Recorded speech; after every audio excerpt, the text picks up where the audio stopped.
so it is. It's great. Santa can. Let's go. Bring it. Our store begins with Christmas Crunch. It's America's biggest countdown party of the year. Hey everyone, it's me, Thorgi, and it's that time of year again. Nights are getting a little bit longer, the weather's getting a little bit colder, which means it's time to look back at everything that we accomplished in the previous year. And I gotta admit, 2024 was a wild year for this channel, because I got a lot of stuff done on this channel that I've been meaning to do for the longest time. Like, we finally got that X-Men builder roster done. I was able to get a big collab project together. I've been meaning to do that since I started up this channel, and that was an amazing experience. Getting to have all those creators come together for that Street Fighter V video.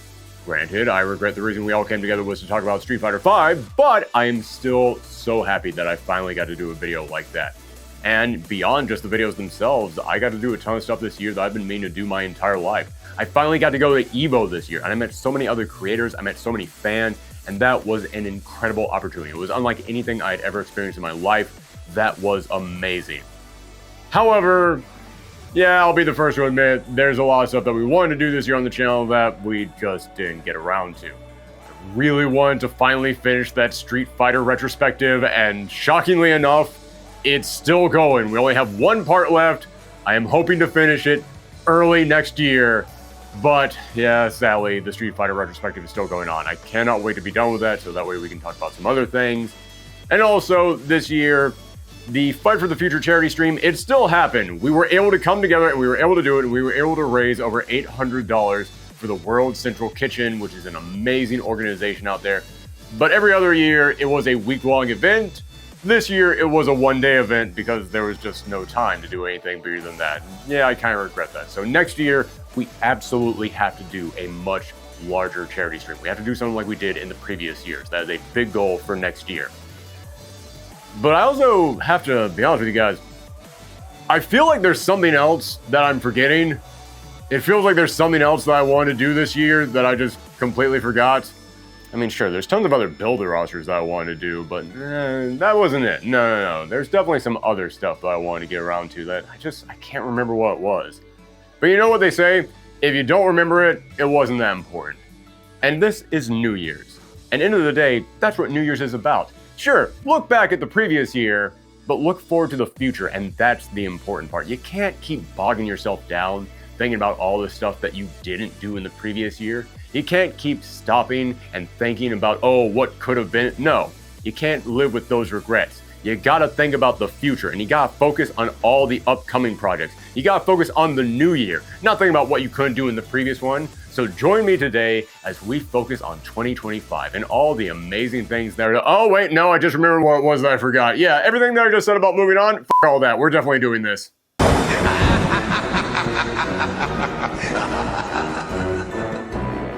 So, some of you might have some questions.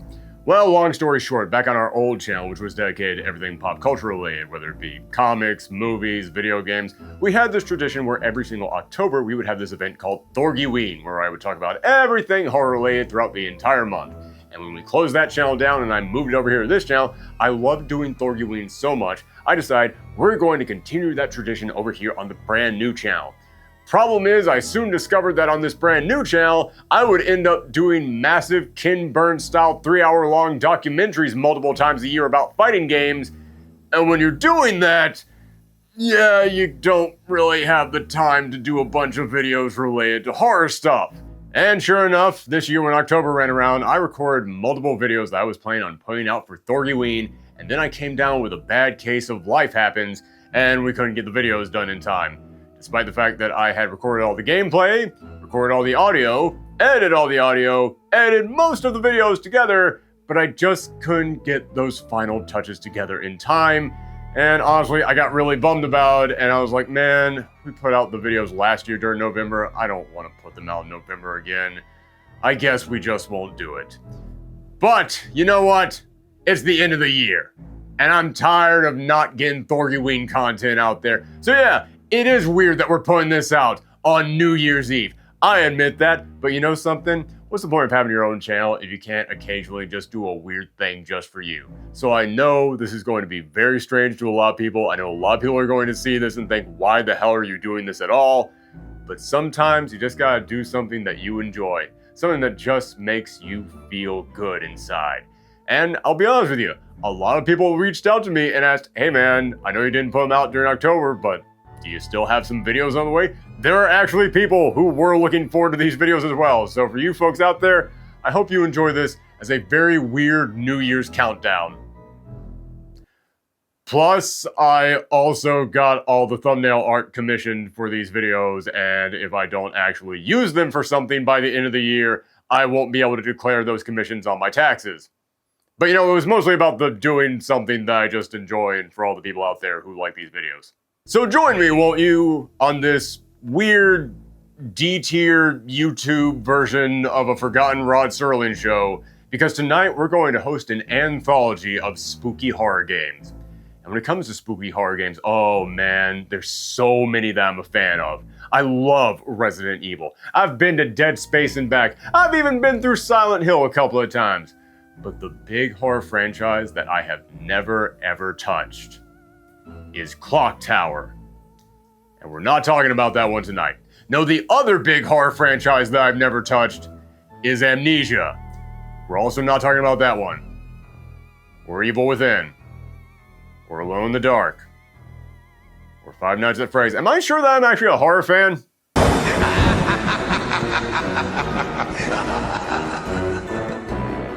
No, the game we're actually playing today is Fatal Frame, and I wanted to finally tackle this series because, I kid you not, I've been trying to play a Fatal Frame for Halloween every single year since I started Thorgiween. Because back during the mid-2000s, there was a horror game boom. The PS2 was the console for horror, with so many breakout titles and cult classics rising up around this time. And I remember seeing so many of these games, and I wanted to play them so bad. But unfortunately, I was broke back then. My video game budget was low during this decade. And also, admittedly, during this time period, I was suffering from a very unique medical condition known as being a coward. Yeah, I was fascinated with horror ever since I was a little kid, but scary games were still a bit too much for me until I became an adult. But now I'm all grown up, I have a disposable income, and I've come to realize that jump scare ghosts are nothing compared to the horrors of bills and back pains. So I've spent the last couple of years going back and trying to find all those games that I missed out on. Unfortunately, most of them are now more expensive than the down payment on a new car, but hey, that's what emulation is for. But one of the biggest series that I always wanted to play was Fatal Frame. I remember seeing the commercials for this game and reading reviews, and it was unlike anything I had ever seen before. Most horror games at the time were set in either America or Europe, but here you had a game that was very distinctly Japanese, giving it a setting that made it really stand out among your Resident Evils and your Silent Hills. But also, in most horror games at the time, you had a way to fight back. You had a gun, a knife, a plank of wood, some kind of a weapon. But here, all you had was a camera. And this had me so intrigued because A, it meant that the only way to fight these ghosts was to stare directly at them. A brilliant idea for a horror game. You couldn't look away from the thing that was scaring you. You were forced to confront it. And B, I've mentioned this before in this channel, but I was the photographer for my high school yearbook. And because of this, I was practically lugging a camera around everywhere I went for 3 years of my life. And right in the middle of this time period, a game came out where the hero had to use a camera. Man, when I saw that, it felt like this game was made for me. So for the past several years, I've been planning on playing a Fatal Frame for Thorgiween. I even got halfway through Main of the Black Water last year before I realized I wouldn't have time to finish it. So this year, it was top priority to get one of these titles on this show. And I decided to go with the 4th installment, Fatal Frame Mask of the Lunar Eclipse. I know it might seem crazy to start with the 4th game, but this title had been locked to Japan for over a decade now.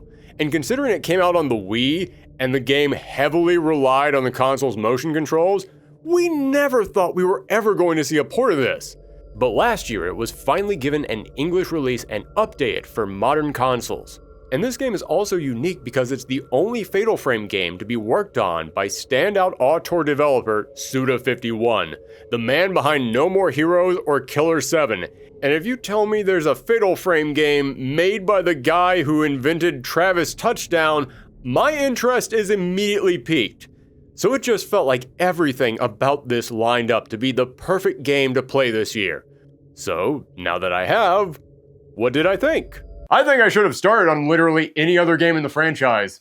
Yeah, this was not my best idea.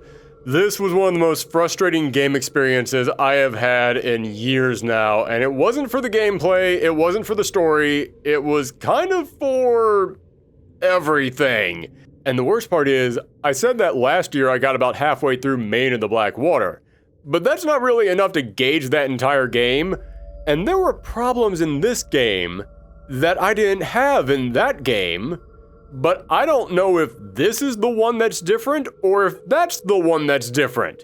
In other words, because this is my first full-blown Fatal Frame game, I have no idea if my problems in this game are an issue with the entire series or if they're just unique to this title. I went online and I asked people, hey, this is the first Fatal Frame game that I've ever beaten.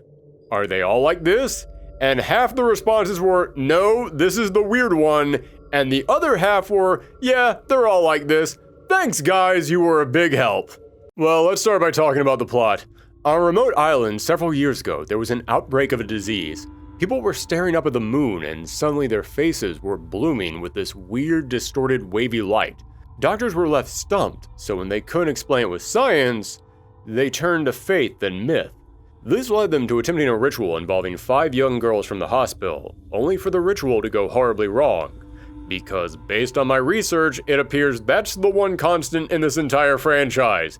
If you're trying to figure out the cause of the ghost in a Fatal Frame game, all signs point to a failed ritual. 2 of the young girls involved in the ritual ended up dying, and now, years later, the 3 surviving girls... 2 surviving girls can't remember their time on the island, so they head back along with the detective who found them all those years ago to finally unravel this mystery.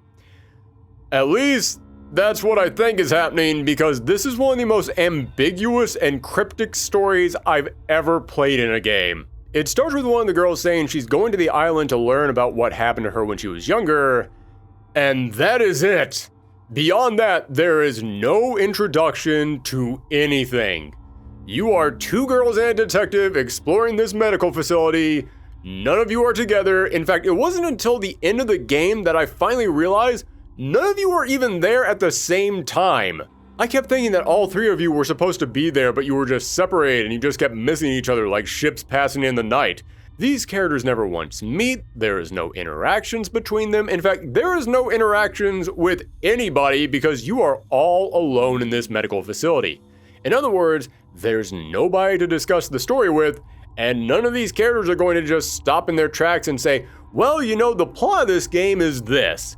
In fact, honestly, the characters are kind of completely blank slates for most of the game because they're just people exploring a haunted location. They never stop to explain who they are, and yeah, it gets kind of frustrating. Like, the first time that we see the detective, he notices someone going into the hospital, and he runs in there and he says, that looked like this guy. And I just kept thinking, who the hell is that guy? And we don't learn that for hours, despite the fact the story treats it like we should already know. I mentioned that the game's story is completely standalone from the rest of the franchise, but it doesn't feel like that. It feels like all these characters were introduced in another game because they have no introduction in this game. And don't get me wrong, there are other survival horror games where they don't introduce you to the characters, but those are games where the characters don't really matter. Like, I love Jill Valentine and Chris Redfield, but in that very first Resident Evil game, it could just be anyone walking around the mansion. But here, this game is very specifically about these girls and this detective. Everything that's happening revolves heavily around their past, and they do not want to tell you what that past is. That is until you start piecing the plot together yourself. And that's nothing out of the ordinary for a horror game. A lot of horror games will give you little bits of the story that's happening behind the scenes and notes that you have to read around the location, but even compared to other games like that, this is still one of the biggest puzzle pieces of a story I've ever played. You get nothing except for what you read in notes. And there are so many notes to read. I seriously believe if you watched a Let's Play of this game but cut out all the note reading, it would probably be over in like 3 hours. Even LeVar Burton would look at this game and say, you know what, that might be a little bit too much reading. However, to spin this around and say something positive, as frustrating as it is in the beginning trying to figure out what the hell is going on, once I got about 10 hours in and began to connect all the pieces and the story started to unravel to me, I started to get really invested.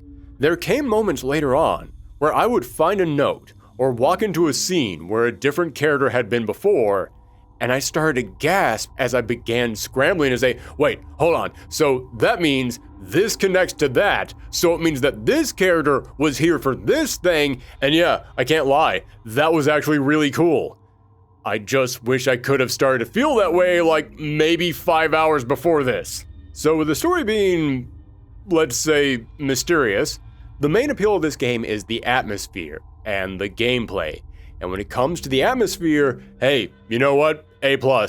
I remember this being one of the big things that grabbed me when I saw these games when I was younger. The haunted settings just look so much more oppressive and consuming than any other horror game out there.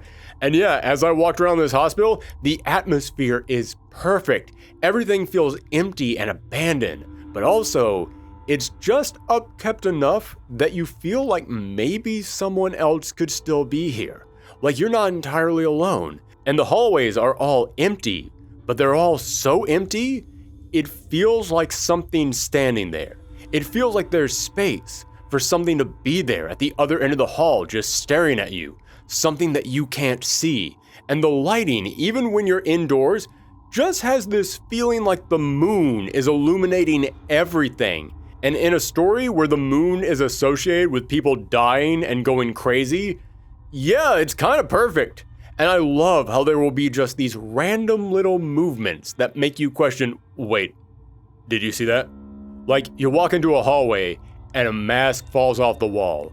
Or my favorite little scare, I saw a mannequin and I decided, let me take out my camera and see if I can find any secret items hidden around here.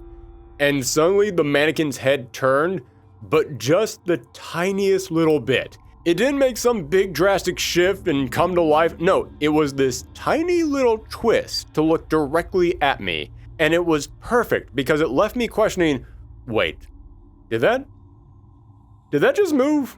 Like even as I am typing this right now, I'm not entirely sure it happened. I'm wondering if it was just like a trick of the light or me picking up the camera and going into first person mode caused the angle of it to shift a little bit. And if a horror game can make you question if something really happened, it's doing something right. And there's a handful of unique ghosts who aren't here to attack you, you'll just find them secretly hiding as a bonus to photograph. But they tended to be really freaky, like you peer inside this broken down door and in the back you can see a noose in the room, and if you take out your camera and look at it, suddenly a ghost will...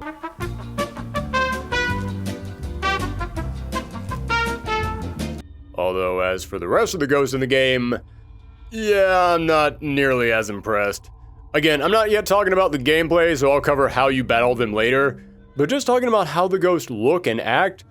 Well, you're in this hospital, so most of the ghosts that you find are going to be patients, or they're going to be doctors, so they'll be in bandages, you'll see someone in a nurse's uniform, and there's a few unique ghosts like this one cruel girl who liked to torture people, and an artist who was locked up in the psych ward.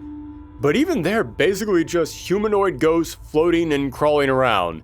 And these ghosts are great at the start of the game, but I kept waiting for that moment where it would go to the next level, and it never really did. There is one floating ghost who's unbeatable and you just have to escape whenever she appears, and she's a little bit different. But yeah, still not the most impressive. And what's so disappointing about this is A, I know a bit about Japanese ghosts, and there are so many freaky spirits in their lore and mythology, ranging from legends hundreds of years old to modern day myths being spread around online. There is so much that you could have done with these ghosts to spice them up, and yeah, it's a little disappointing that they didn't. And B, I know they could have spiced them up because to prep for this review, I sat down and watched some videos on the other Fatal Frame games to try and get an idea of the rest of this series, and the other games did have more variety to their ghost. They did get more creative in the other installments, but this game just felt like it was playing through the original Resident Evil, and you just kept encountering the basic zombies. All the other monsters never showed up. The most you ever get is that later in the game you will run into some ghosts who, when they're damaged enough, their faces will start to bloom, like that virus that had been going around that this hospital was looking into. But I don't know, man, maybe it's just me, but having your face blurred out, it's not as freaky as they probably thought it was.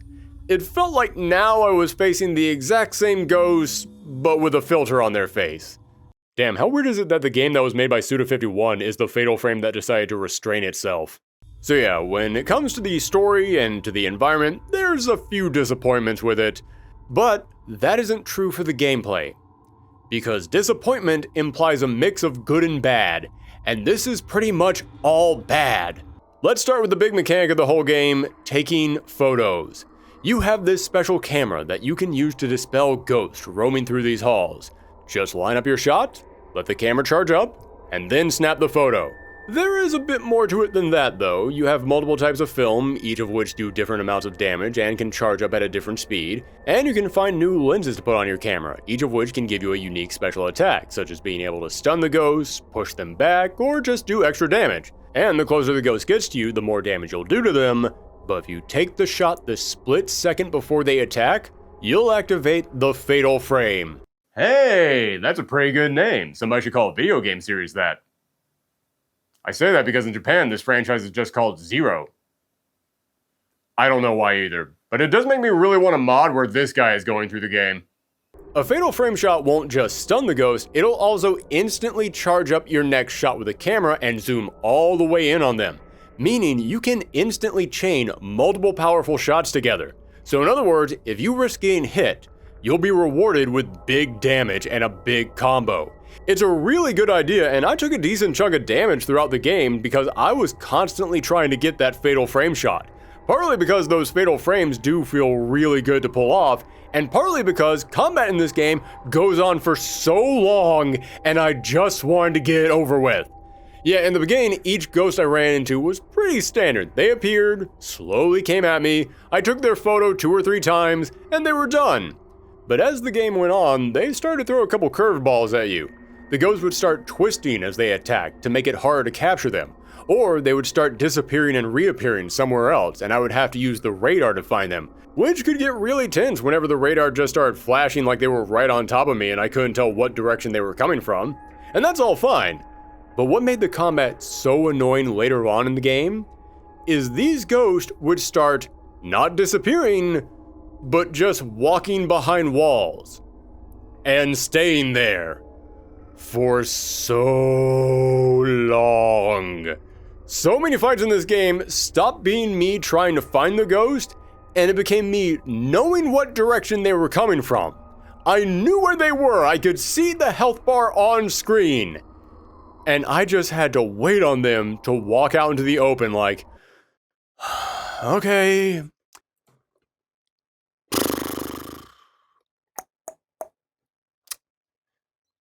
Anytime. I'm ready, just come out of the wall. Wonder if I should have played that new Silent Hill this year instead. Okay, there you go. Yeah, just a little bit. No, don't go back into the wall. Fine. Guess I can wait a little bit longer for you to show up, not like I'm already 2 months behind on these videos. When you're controlling the detective, I will say it's a little bit better because he doesn't use a camera. Instead, he uses a flashlight that also has the power of the camera obscura. Which again, was just really confusing to me. Like, the story explains why these girls found the camera that can fight ghosts, but this detective just already has a flashlight that can do the exact same thing. Which is the sort of thing you would give to a character who has been in previous games, despite the fact he has never been in any of the previous games. You get how all of this is confusing, right? But because of how the flashlight works, they tend to put him in wider spaces with more ghosts coming at him at once. So you don't have to worry about the ghosts hiding from you, you just have to worry about not getting overrun by them. Although I will say the detective has his own unique issue, which is that his flashlight doesn't take photos. And there are some things that you need to take photos of. For example, you can take photos of puzzles and they'll give you a hint of what you're supposed to do next. There are dolls that are hidden around the facility, and if you collect enough of them by taking photos of them, then they'll unlock bonuses.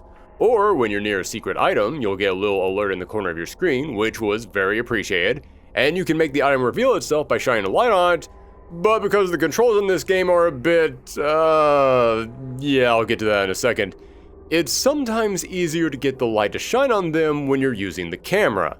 And most importantly, you'll sometimes walk into a room and just see a random non-hostile ghost moving around, giving you a hint of where you're supposed to go next, and you can take a photo of these ghosts to get points which you can then exchange for healing items. And considering towards the end of the game, pretty much every ghost can two-shot you, yeah, you better stay stocked up on those healing items. And for the two camera girls, this is fine. But for the detective, he's got a special lens on the flashlight that allows it to take photos. But you can't defeat Ghost when you have the camera lens equipped. You have to swap off the camera lens every time that you want to flash them with your light. Why? Dude, you've already somehow found a way to turn a ghost-busting flashlight into a camera. Just let it also continue to bust ghosts. It's not a huge thing, but when you walk into a room and you see a ghost that you need to snap a photo of to get those points, you have like 2 seconds to do it. So you have to quickly swap back to your camera lens, only to then go into the next room where you get attacked and you then have to quickly swap to your flashlight. I understand that survival horror games do tend to mess with your controls a little bit, giving you complex little things that you need to do so that way they can constantly keep you on your toes and make you stressed out in a very difficult situation. But this is one of those things where every single time that I ran to this situation, it wasn't horror stress, it was annoying stress. At no point during your horror game do you ever want the player to roll their eyes into the back of their head and say, ugh. However, end of the day, that's still kind of a small thing. What is not a small thing is the movement in this game. I say this with no hint of exaggeration. This is some of the worst movement controls I have ever experienced in any game. Let's go from the least annoying to most annoying issues, shall we? First up, you will have to go back and forth across this map over and over. There is tons of backtracking. And considering you're playing 3 characters in the same location, you can take that amount of backtracking and triple it. And this is your run speed. This isn't even a light jog. Like, I get that they want you to feel powerless, but for how much backtracking is in this game, this speed is ridiculous. Characters in supermassive games have faster run speeds than this. Next up, I mentioned it earlier, but when you get the little alert that there's a secret item around you, you can shine your light around to make it sparkle. That's a really neat idea. But I don't feel like I can control this flashlight at all. It feels like I'm controlling the character with very loose puppet strings. Like, I'll push the controller all the way in the direction that I want them to look, and they will vaguely move their arm in that direction. Now, I can't say this for certain, but the original game was on the Wii. And I get the feeling playing through this that you might have originally controlled the flashlight with the Wiimote motion controls. And if that's the case, hey, maybe it worked fine on the Wii, but something got lost in the port. Speaking of new mechanics introduced in this game, they put in here essentially a mini game anytime that you want to pick something up. Anytime that you find a note or some film or anything, you don't just pick it up. Oh no. You will slowly reach your arm down to grab it.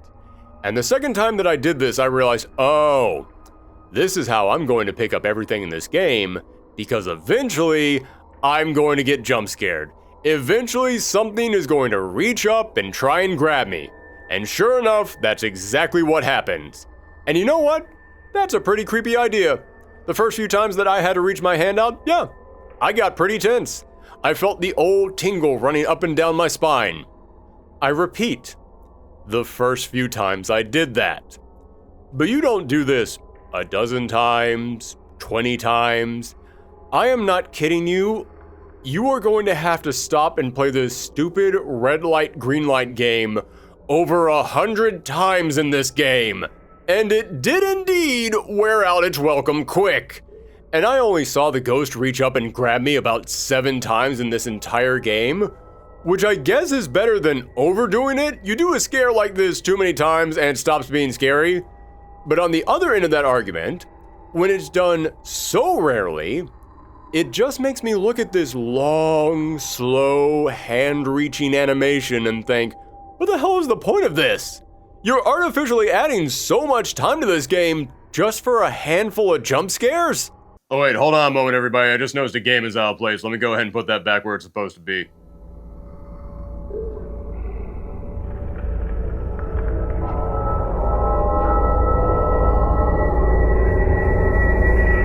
I'm not doing this for a bit, this is actually just how slow I move, so if you ever wonder why it takes me so long to get videos out, now you know. But none of those are as bad as the most annoying part of the movement in this game. The actual movement in this game. I know I already mentioned the slow walk speed, but I'm not talking about that. No, I mean just moving in general feels so frustrating. Everybody is so clunky and it feels like they get caught on everything. There is a quick turn in this game and hey, I will admit that does work pretty well. But if you don't need to do a full 180 and you just need to turn to the side, it feels like you're bumping into everything and getting stuck on the air itself. I know on the screen right now it looks like I'm controlling a tiny high school girl, but if you blindfolded me, I'd swear I was trying to parallel park a 1978 station wagon. Turning feels so slow, like the controls are trying to fight you every step of the way. Walking around objects feels like I'm magnetized to them. There was literally one moment where the character just stopped walking forward and I thought the game was bugged, only to learn, no. There's one tiny little pixel of mine touching a table. And here's the crazy thing to me. Like I said, I'm new to Fatal Frame, so I watched some reviews after I played through this game to see what other people thought. And turns out, this was the first time the series was changed to the over-the-shoulder RE4 style of gameplay instead of the fixed camera angle style. So I thought, that explains it, they didn't know how to tackle this kind of gameplay. But I didn't see anyone else in any of the reviews complain about this. But then I watched some reviews for the next game in the series, Maiden of the Black Water, and those critics did have the exact same complaints about that game that I had about the movement in this game. But here's the crazy thing. Even though Maiden of the Black Water came out later, it was the first game to be ported to modern day consoles. And like I said, I tried playing some of that last year so that we could do a video on it, and yeah, the controls weren't that good in that game, but they weren't nearly as frustrating as these controls. So, based on the reviews that I saw, it sounds like the original version of this game didn't have those control issues. Then Maiden of the Black Water did have those control issues. Then when they ported Maiden of the Black Water, they were able to solve some of those movement problems. But then, a year later, when they did the port of Mask of the Lunar Eclipse, the game that came out earlier and didn't have the movement problems, they somehow put the movement problems from Maiden of the Black Water into that game. What the hell did I just say? That didn't even make sense to me and I wrote it. And to make matters even worse, this is the most claustrophobic game I've ever played. You are always in the most cramped environments imaginable. Listen, I get it. I said the atmosphere in this game is great, the setting nails the spooky vibe, and yes, making cramped environments can add to that scary tone. But when every character feels like they have a 5-foot wide invisible hitbox hanging off their shoulders whenever they turn, making every single room such a tight squeeze just makes it even harder to move. Well, it's a good thing that this isn't a game where you have to constantly run away and turn around to find a ghost so you can line up a shot with them before they attack you. Oh wait, that's literally the premise of the game! In the beginning, it's not that bad because it's just one ghost at a time coming at you, and they tend to be in some of the wider rooms in the game. But the moment they start sending multiple ghosts at you, or locking you in some of the most cramped environments I've ever seen in a game, it becomes shockingly frustrating. And remember, the ghosts can go through walls, and some of these rooms are so small, they're nothing but walls. When you are facing a ghost in one of these rooms, they will be out of your sight for about 90% of the battle, only to reappear about 2 feet in front of you. So if you aren't already staring straight at them when they appear, or you're using Ultra Instinct to sidestep them even without knowing where they are, yeah, they're going to grab you. And I should point out, there is an upgrade for one of your cameras that says that you can dodge attacks now by pressing X. I'm calling BS on that. That is a lie. That does not actually work. I did not successfully pull that off once in this entire game. You want to know how bad it can get? There's one room that is nothing but a short 90-degree angle turn and a pair of stairs. And I had the most frustrating fight I had had in the entire game up until that point in that room. Then a few hours later, I had to do a second fight in that room against an even stronger ghost. This is one of those games where I would have an encounter and I would think, wow, that has got to be one of the worst fights in the game. And I would constantly be proven wrong. I'm pretty sure I said the phrase, well, it can't get worse than that, about 6 times in this game. And I would love to say that at the end this gets better. I mean, as I said, the story was a confusing fog in the beginning, but at the end, yeah, it cleared up and I was actually pretty impressed with it. But I can't say the same for the gameplay. In the final stretch of the game, when I knew I was heading for the final boss, I was literally trying to run past Ghost because I just wanted to get this over with. I didn't want to have any more fights. I wanted to see those credits roll and be done with this thing. Only to realize I had forgotten the basics of a ghost story. You can't leave. When I tried to run past these ghosts, I would just be teleported back to the start of the fight. And no spoilers, but the final boss is actually the easiest fight in the entire game. Seriously, it was so easy, I expected them to go into a stage 2, but nope.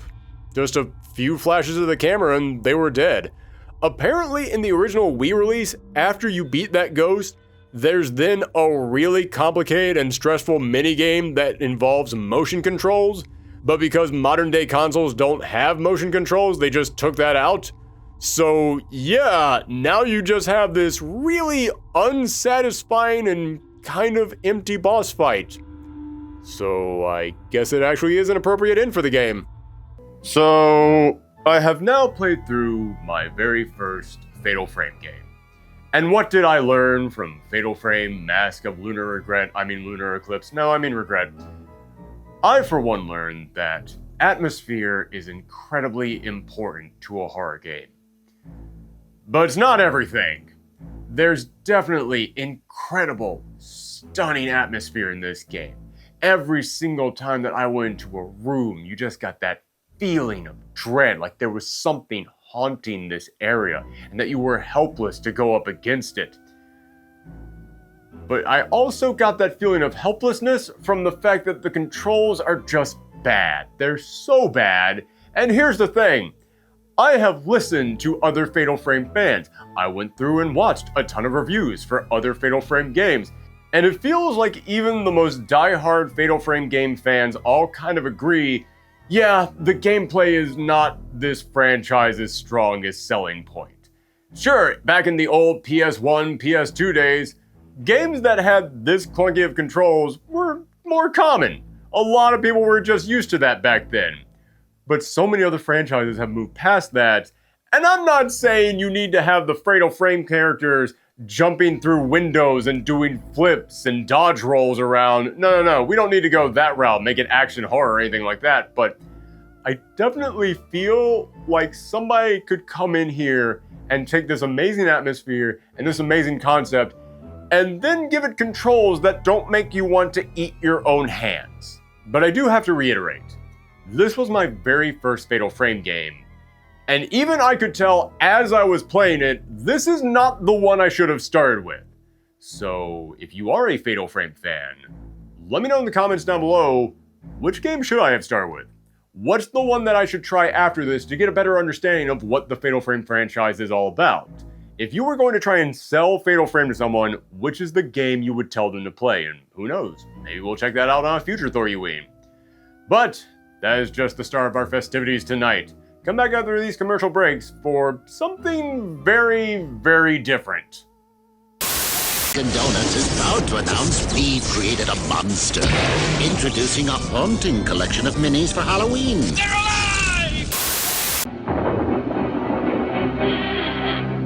What? No dip? You can take home any of these great Halloween classics for just $7.99. Or rent 2 movies and get them for free. Welcome back, you radical 90s kids, to our Thorgiween New Year's Evil Countdown. I'm still workshopping the name. I'll come up with something by the end of the episode. So, this show, much like everything else on this channel, is made possible by the fine support of our patrons. And this year, to thank them for everything they do for this channel, I decided to let them vote on a game that I would play for Thorgiween. And they decided to go with the SNES cult classic Zombies Ate My Neighbors. In a related story, I don't think I'm going to let them vote on what games I play from here on out, because they made me play through Zombies Ate My Neighbors.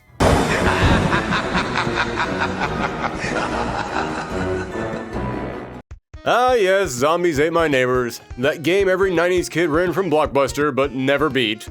Probably because nobody has ever beaten this game. I'm not even sure it has an ending. Do you think you beat it? You're wrong. I assure you, you didn't beat it. It's still going, and we're all trapped inside of it. Okay. I'm getting ahead of myself. Despite my tone right now, I actually do have a ton of nostalgia for this game.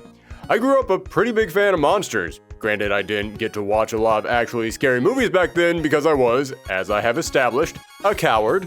But I still love monsters. Werewolves, vampires, zombies. I was obsessed with them when I was a kid.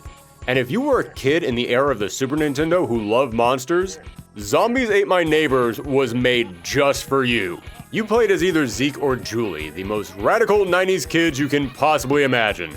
No, seriously, to all my younger viewers out there, I assure you, 3 decades ago, we thought this was the peak of character design.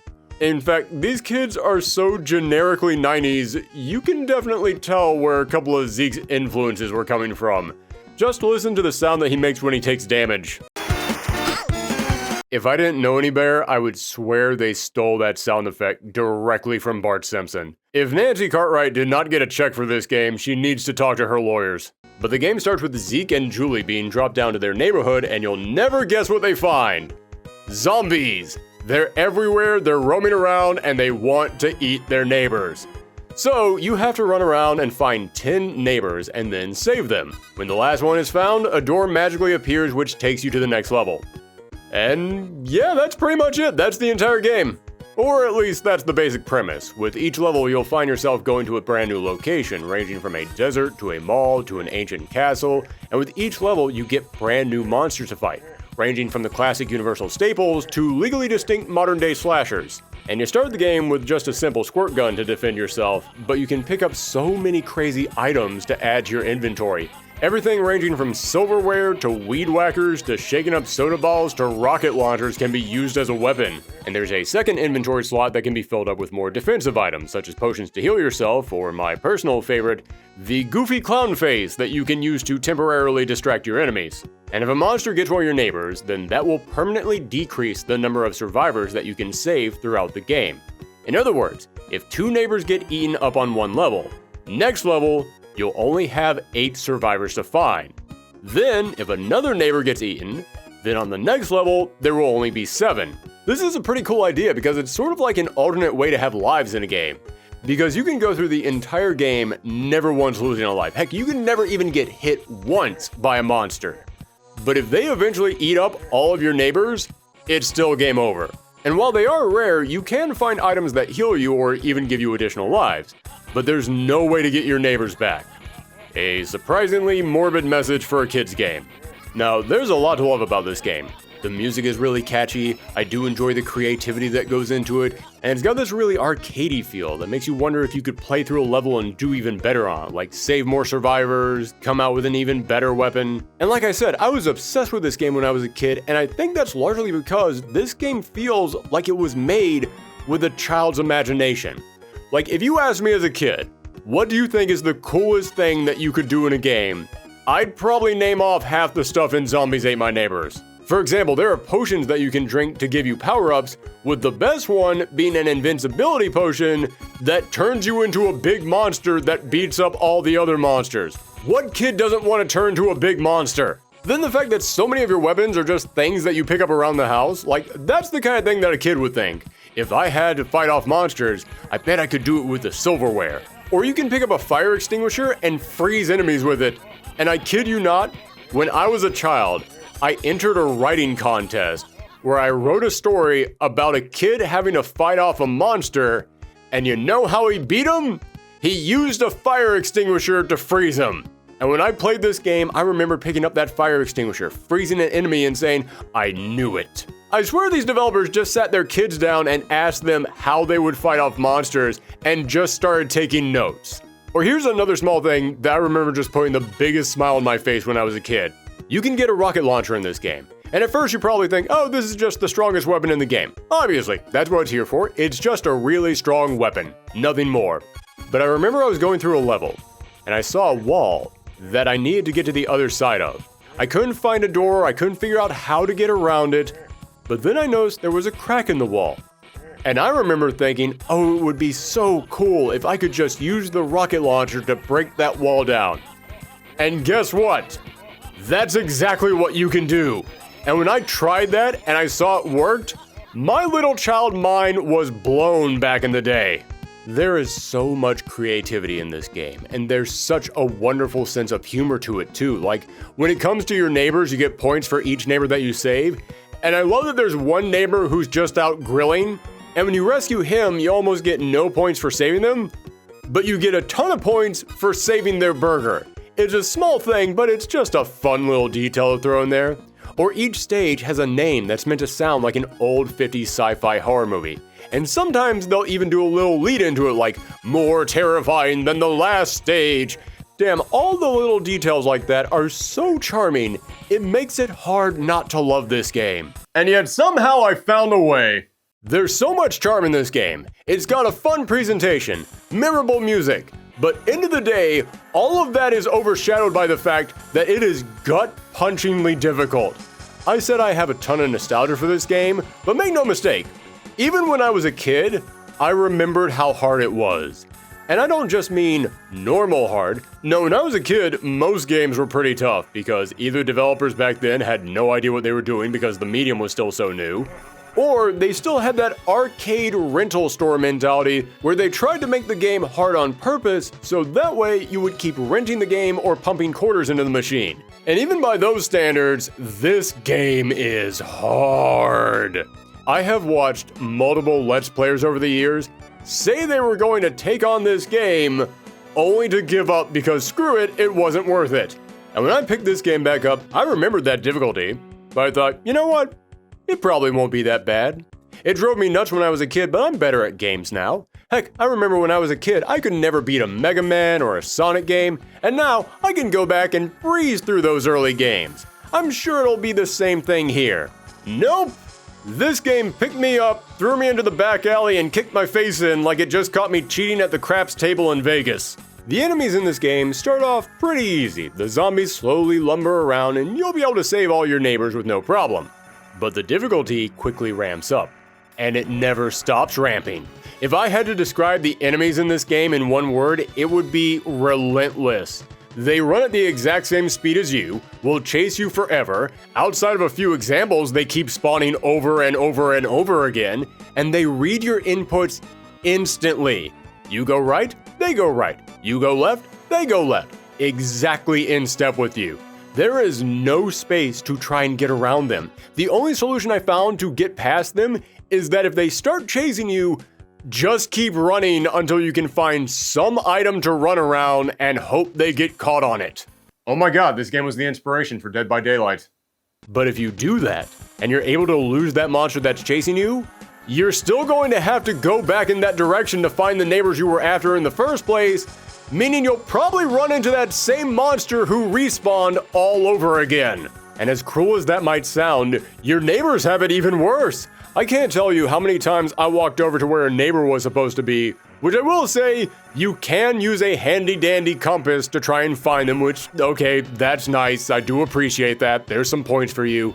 But I can't tell you how many times I followed that compass over to where a neighbor was. And then the moment that those neighbors came into frame, a monster that I couldn't reach, heck, I couldn't even see them before this, jumps in and kills them before I could possibly have gotten to them. And if these monsters do catch you, they will never let you go. They will swarm right on top of you. Literally, their sprite is right on top of your sprite. And here's something that they don't tell you. most of your weapons don't have a hitbox until a few pixels in front of you. Meaning, if you have an enemy that is dead center right on top of you, and you try and use a weapon to get them off of you, most of your weapons won't actually hit them. And if you think you can just run away from them, again, most enemies run as fast as you do, and they read your inputs instantly, so the second you start moving, they move exactly in step with you. You are wearing these enemies like a suit at this point. It's like trying to get the Venom symbiote off you. When I got to the later parts of the game and I would have like 3 or 4 enemies on top of me at the exact same time, I would just rage quit and try and start the level all over again because there was no point in even playing anymore. Granted, the only reason that I felt good doing that was because this game does provide you with passwords every 4 levels. And if you quit out and then attempt it again using a password, you will start on that level with only your squirt gun and 1 first aid kit to heal you. But from what I saw, almost each level that I spawned on would give me enough weapons to be able to get through them. I repeat, almost each level, but I'll get to that later. Also, one bonus that comes from playing this on the re-release, they did actually include save states. And thank God for that, because there is no way I would have gone as far as I did without using them. There were some levels where I would be constantly jumping in and out of the game because I knew I couldn't mess up anything. There was no way that I was going to get to that next password stage without doing a perfect run. And this is a game that doesn't want you to have a perfect run. Also, while talking about this re-release, there's an interview on here with the developers, and at one point one of them says that they were all big arcade fans, so they wanted to make something with that level of addictive drive that made you want to keep pumping quarters into it. Oh, hey, that's great, except for one problem. You guys know that most of those arcade games were broken on purpose to force you to keep shoving money into it, right? Yeah, the difficulty of arcade games was made to get your money. You lost constantly, so that way you had to keep pumping quarters into the machine to keep going. But outside of a few very rare power-ups, there is no way to gain extra life in this game. In other words, when you lose 3 lives, that's it. Again, the passwords every 4 levels does help. But this still means that they created something with the busted difficulty of an arcade game with no way to gain extra lives by putting in quarters. So this game is just being overwhelmed by monsters, dying, having to start back 4 levels earlier, repeat. And as I was going through this game, I kept unlocking memories of these stages. I would come to a new stage and I would remember, oh yeah, this very unique brand of hell. Now it's coming back to me. Yeah, the warehouse stage with the giant maze, I remember that. Oh right, I remember the Jason Voorhees ripoffs that take 1,000 hits to defeat. Oh right, I remember the giant baby. How could I have forgotten the giant baby that runs around at 90 miles an hour, making them impossible to hit? And as I played through this, I would always come to a level and I would think, oh yeah, this was the furthest that I got as a kid. I could never get past this point. But then I would beat that level and I would go to the next stage and I would remember, oh no. This was the stage that I could never get past. This was the stage that was too hard for me when I was a kid. I definitely remember this stage. This definitely was the stage that I could never get past. Only to then get past that stage as well, and once again come to another stage that I swear was the stage I could never get past. Now I'm bringing this up for a point, because the reason why I kept thinking all these stages were the stages that I could never get past was because every single time that I rented this game, I died on these levels so many times, over and over and over again.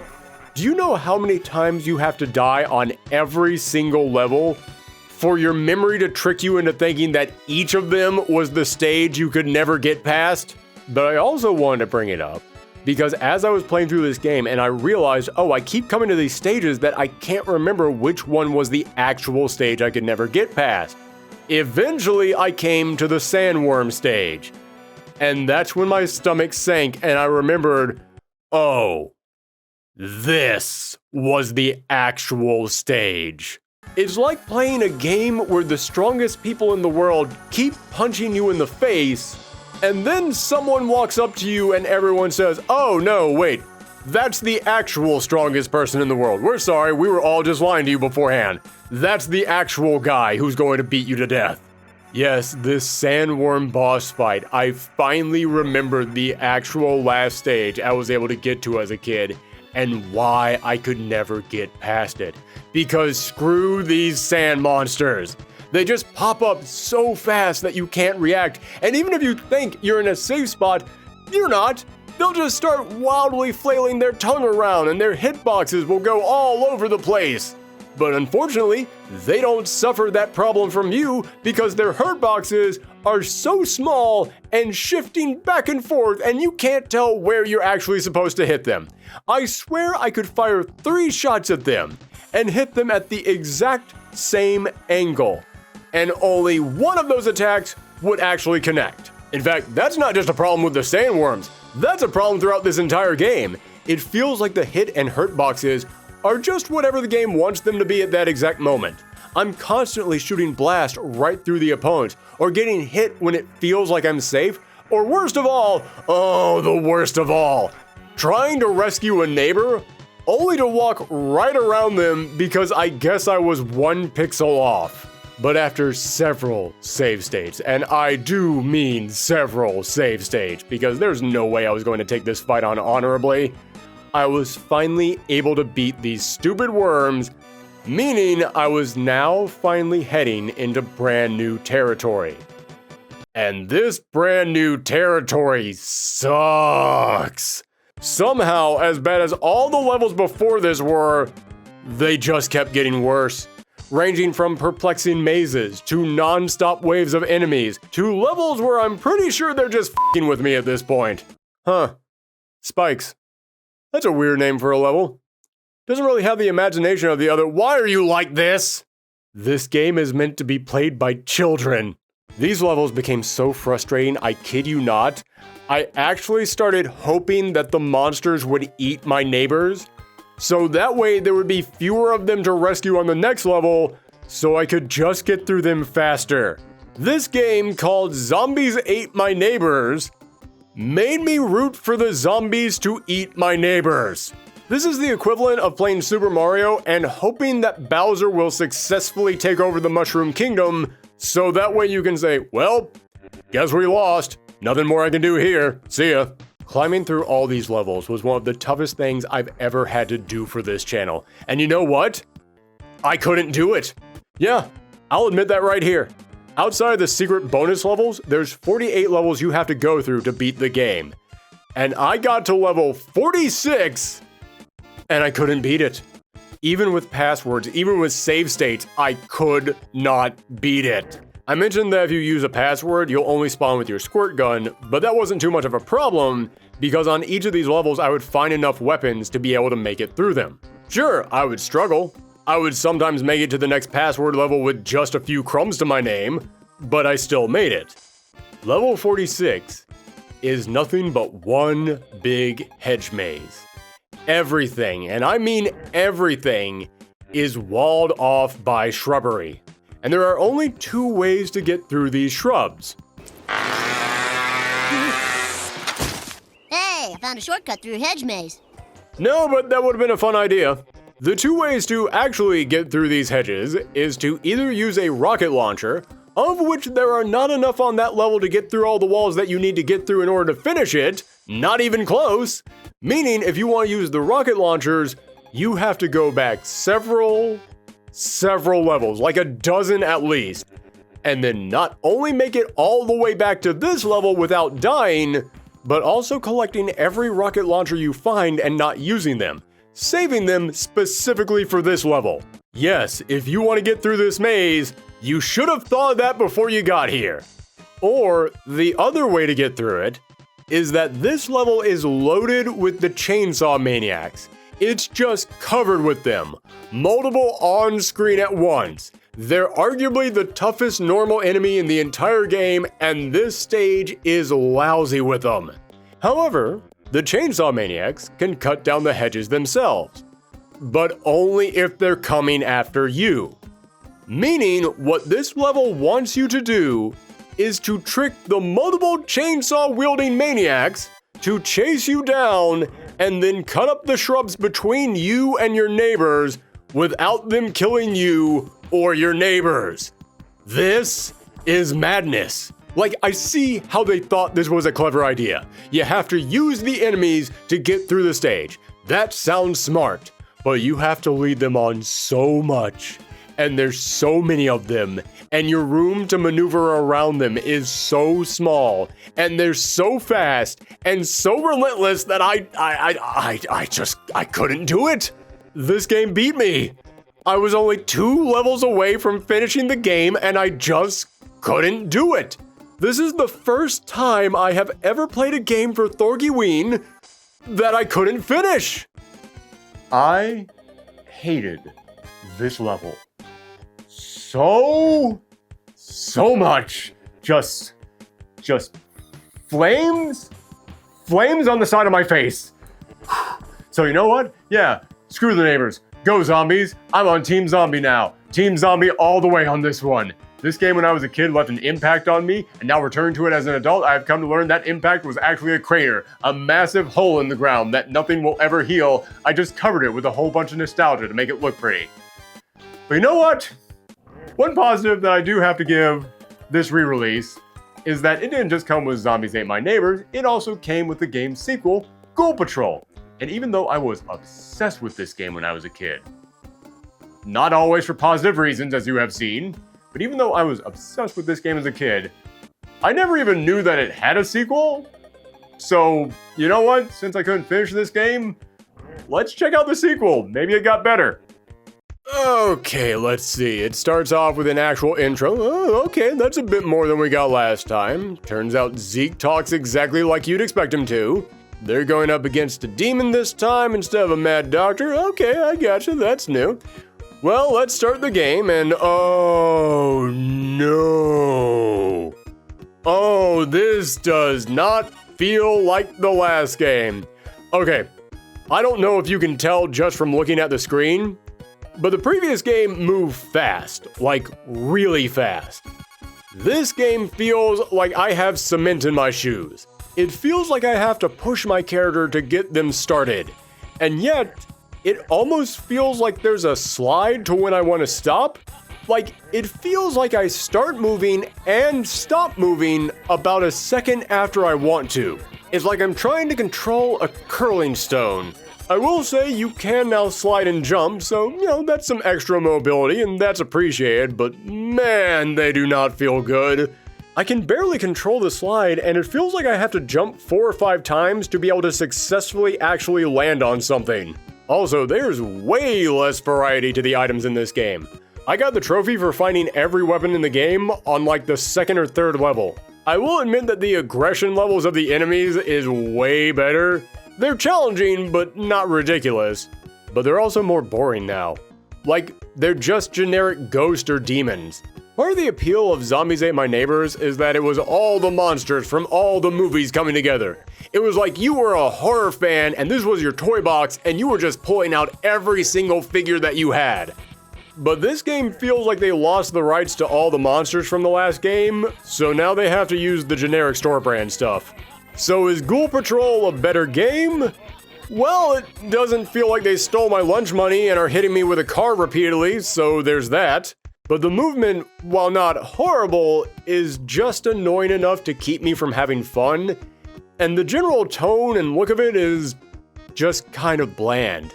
It doesn't have that spice that the last game had, so I couldn't beat Zombies Ate My Neighbors because it was too hard.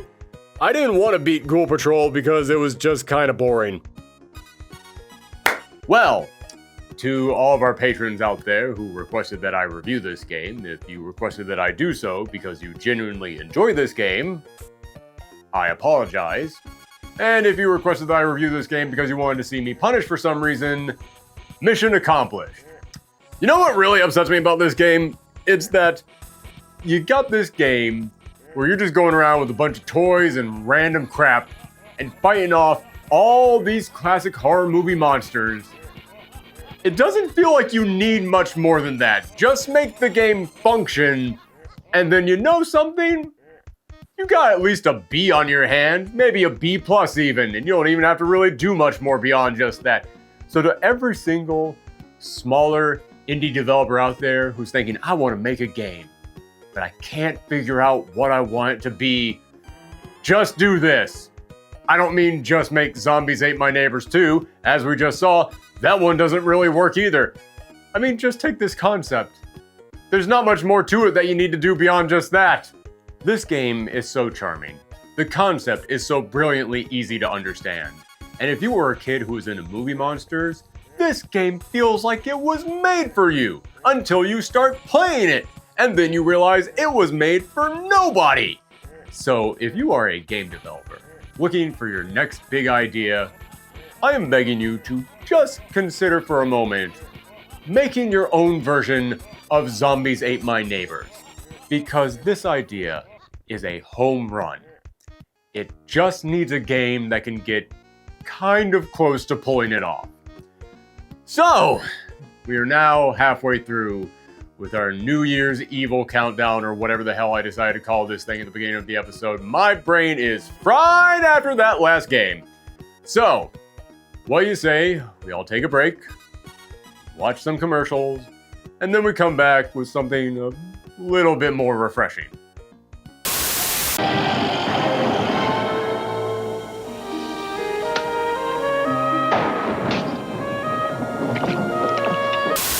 Making spooky cookies. Just roll out Pillsbury sugar cookies, cut, bake and decorate. Is up to $1 million. Hands in the sink. The bad enough medium. Look for specially marked packages. It could change your life for good.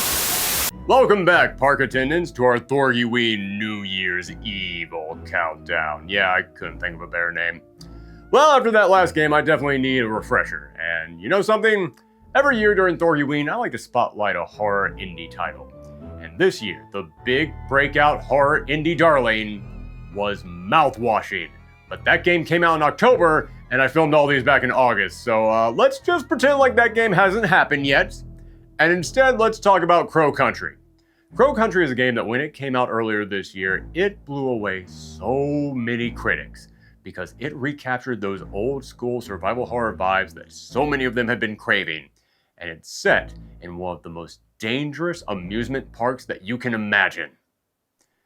Outside of Action Park, but in all fairness, nothing's going to be as dangerous as Action Park. So, let's check it out and see if it lives up to the hype.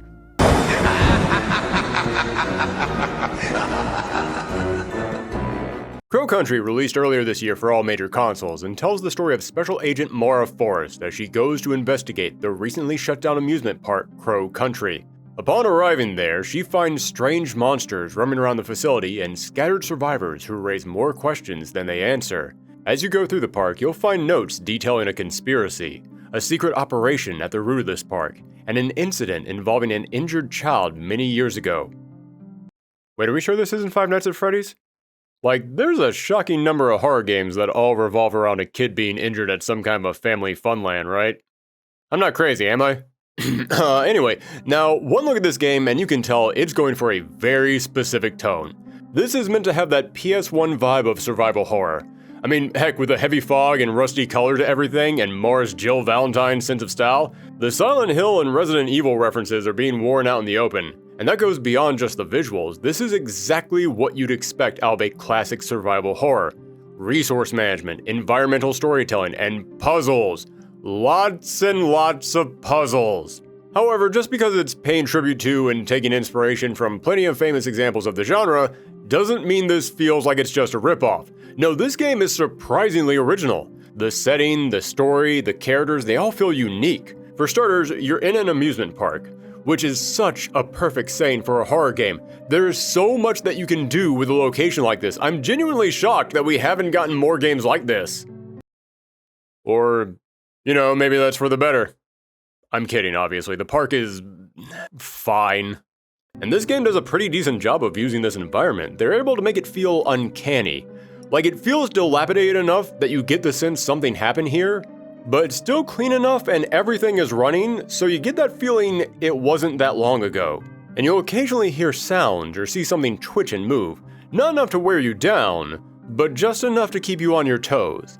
The team behind this game really knew how to build a creepy environment, which makes sense. They were the same team behind the scariest game on the Switch, Eclipse. That's not a joke, by the way. The team behind the horror indie darling of 2024 is the same team behind Eclipse. Now, you might hear that and think, that sounds ridiculous. I hear that and think, what the hell went down on Eclipse that got this team to make this game in response? And there are several environments throughout this game that take advantage of the amusement park setting. There's an arcade where you have to get a certain score on the games to unlock a key that you need. There's a haunted house with ghost and spooky sound effects. There's animatronics with riddles that you need to solve. My only real problem is, well, this is a pretty short game, which, don't get me wrong, when I'm so behind schedule, I'm getting Halloween videos out in December. That's not really a bad thing. But it feels like if this game had another 2 hours to it, it could have fully realized this setting. Right now, it just feels like it's scratching the surface. Like, these locations and puzzles are good, but there's so much more that you could have done with this. Like, we're in an amusement park, and you only go on one ride, and it's this really short little boat trip. Do you know what you could have done with a roller coaster, or heck, I don't know, bumper cars? Or the arcade was a cute little scene, but it didn't really feel like it had to be set in an amusement park. Like, give me one of those games that are specific just to amusement parks. Like the one where you gotta throw the ball at the milk bottles that you swear are rigged but you can't prove it. Or the one where you spray water into a clown's mouth. You can totally interpret these into a horror game in some way. Again, what we got in here is good, but it feels like there's just enough in here to be a good use of the environment, not a great use. And as the game goes on, you'll see the park changing. More monsters will begin to appear, it gets dark the later it gets into the game, but also when you arrive, there are bear traps on the ground. Okay, that makes sense. There are monsters around, the surviving people in the park will probably set up some way to fight back against them, and I will say, I do appreciate that you can lead the monsters into these traps. Anytime you set something like that up where I can use the environment to fight the monsters, I always love it. But as the game goes on, not only do more traps get set up, they keep getting upgraded. At first it's just bear traps, but then there's overhead spikes, and then there's poison traps. It makes it so that even though there aren't a lot of areas on this map compared to other survival horrors, it keeps them feeling new every time that you have to run back through them. And while we're talking about mixing the environments with the scares, we should talk about the monsters. And unfortunately to me, this is the weakest part of the game. As I said, this game is set in an amusement park, and there's so much that you can do with that. And while I wish the environment and the settings gave me just a little bit more, I still think they did a good job with it. But the enemies in this game are, to put it bluntly, goo monsters. Goo zombies, goo puddles, little goo puddles, big goo hulks, goo with spikes on them. It's a goo bonanza over here. Do you want a goo monster? Come on down to Crow Country. We got goo monsters everywhere. We're practically giving goo monsters away at Crow Country. If you thought the best part of Resident Evil 7 wasn't the bakers, but the big moldy zombies in the basement, then boy are you in luck. Me, on the other hand, yeah, I felt a little let down by all this. Again, this is an indie game. They're working on a smaller budget. I totally get that they can't go as far with this stuff as they probably want to. But they could totally have given us a little more than this.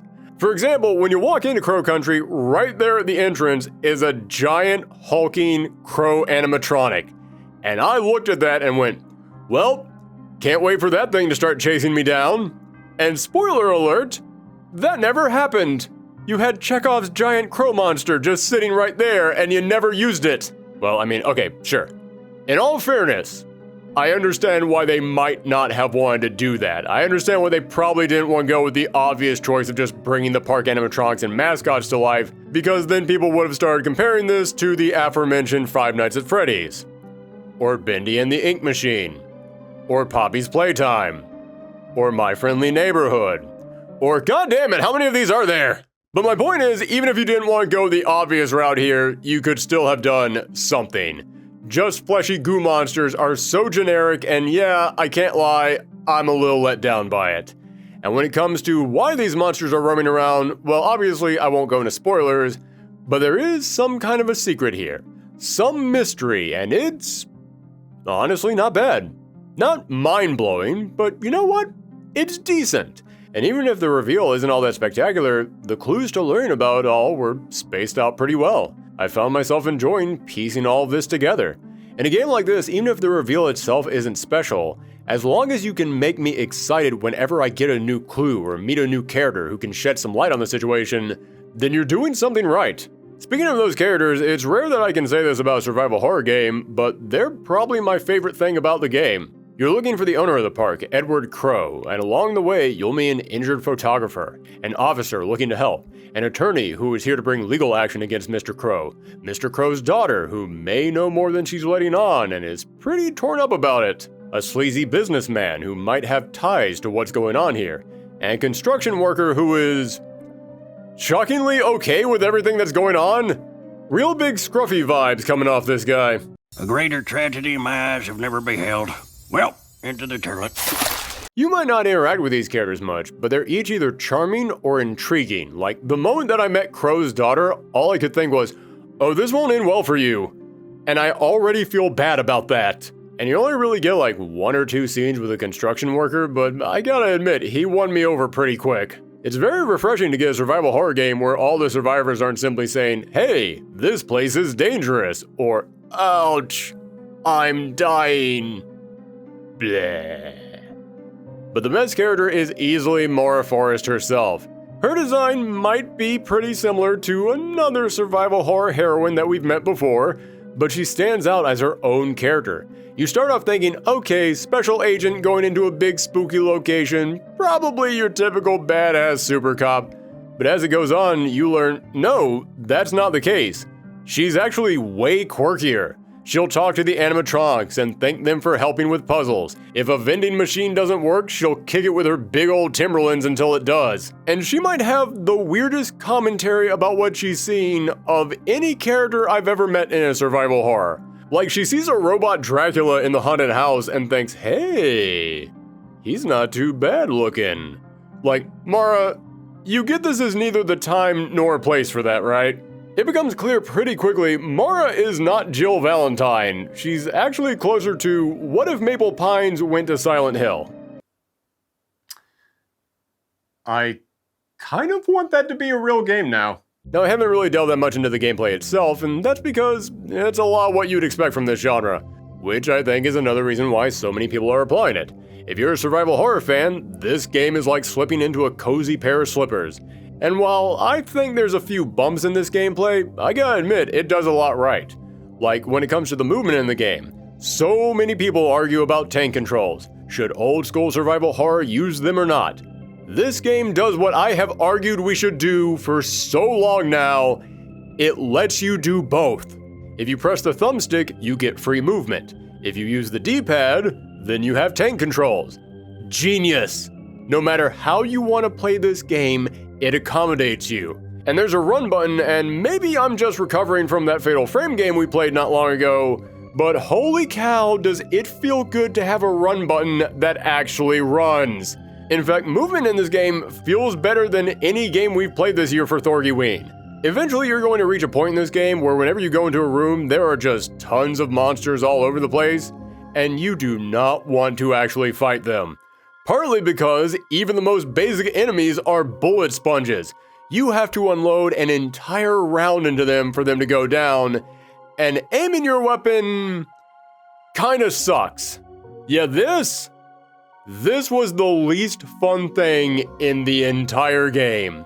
Just having to line up these shots. It's so slow and finicky. I get the point is that it's supposed to raise tension, like, oh man, I can't move while I do this, so can I line up this shot before they get to me? And I understand that that is going to be very, very tense. And I would probably be applauding this if monsters only took like 2 or 3 shots to go down. But unless you score a critical headshot and take them out in one bullet, they are going to take so many shots to go down, and they are definitely going to reach you before you're able to do that. So it's just going to feel like a waste of time trying to take these enemies out. But that's why I'm bringing up the run button, because movement in this game is so fast and smooth. Yeah, I just ran past almost every enemy in the game. Which, okay, I'm sure some people will probably say that takes away from how scary and intense it should be, but I don't know, I kinda got a kick out of it. So long, suckers! But as I have alluded to multiple times, the other huge part of the gameplay is solving puzzles. And this game loves its puzzles. And you know what? They're actually kind of fun. They're engaging, just challenging enough, and there's a ton of variety and even freedom to them. That's something that you don't see that often in these games. There's actually different ways that you can approach these puzzles, and you can solve them in different orders. I remember after I beat this game, I decided to watch a speedrun of it, and when the person I was watching came to one of the puzzles that gave me a ton of trouble, they solved it using a completely different item that I never found. If I can watch a game like this and see someone reach a conclusion using items that I never even came across, that's awesome. Big props to the devs here for creating a game that you can actually approach from different angles. My only real note about these puzzles is that because there's so much freedom, sometimes it feels like the game is going to throw a whole lot at you all at once. Like, I would find clues on how to get past a door or solve a puzzle way before I need to know that information. I would have the answer to how to solve about 5 different puzzles, and I just kept thinking, oh god. Please let me remember all of this because I do not have the attention span to reread all these notes when I finally reach the door that I need them for. Although this game actually does something that's kind of ingenious.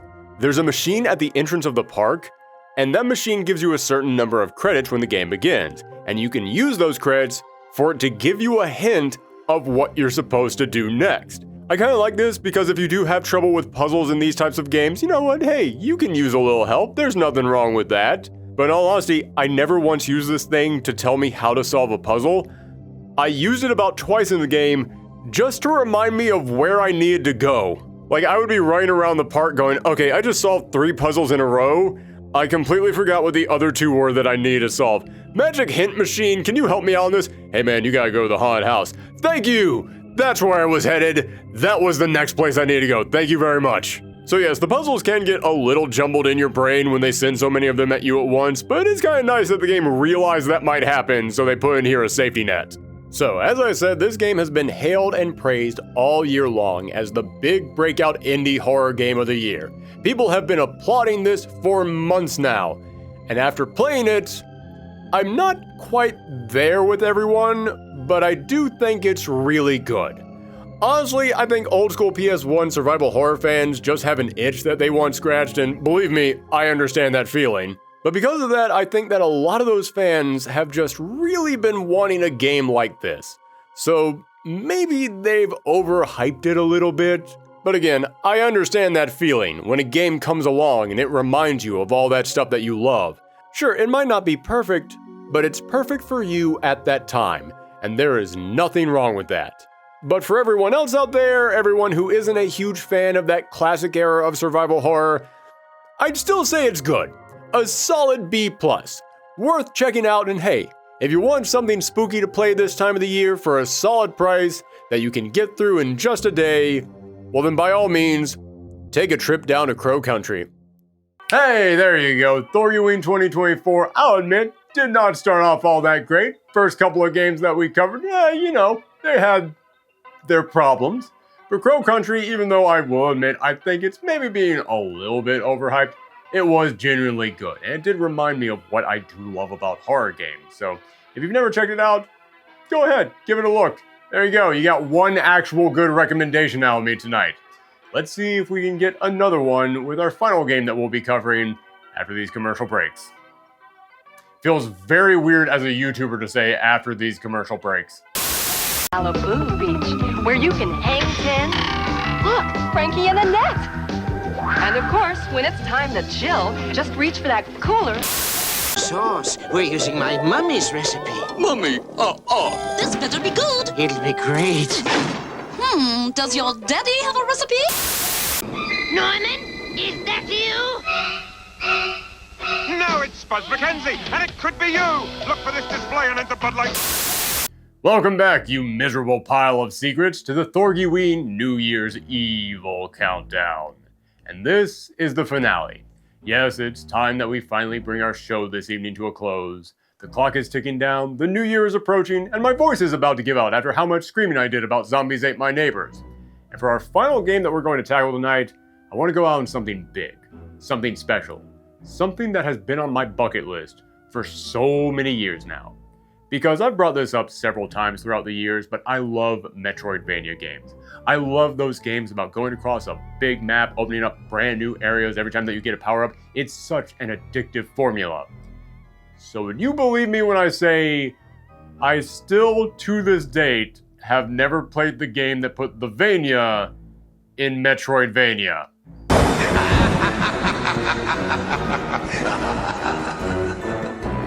Well, okay, that's not entirely fair to say. I have played plenty of other Castlevania games. I grew up playing the first 3 games, and I enjoyed them to varying degrees.